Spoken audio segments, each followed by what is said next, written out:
Indians, as well as other members of the public, went to the Indian High Commission today to sign a book of condolence.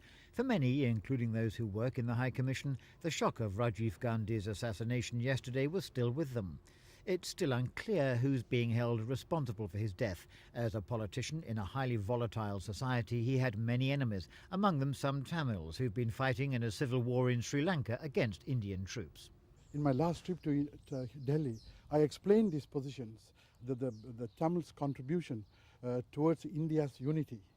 And therefore, I think saying that the Tigers are responsible for getting rid of a man of that caliber, which they themselves recognize, is completely false.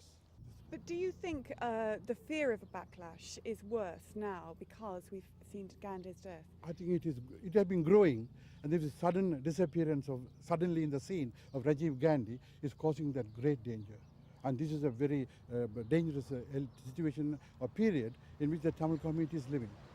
No backlash was seen as likely by the people in Southall, where many of Britain's Asian communities live, where there was sadness but not surprise at Rajiv Gandhi's death. Indeed, many felt that the political problems now left in his country were best left to Indians in India and not to Indians living in Britain.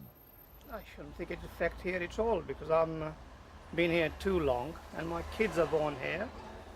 I don't think we have a great deal to say about Rajiv Gandhi. I don't think it'll affect the people here too much. It's just back in India.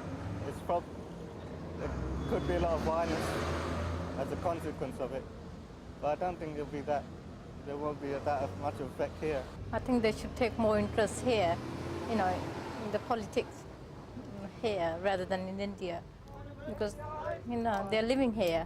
You see, I was born here, so as far as I know, I'm a brown Englishman. So whatever happens here, I understand, but...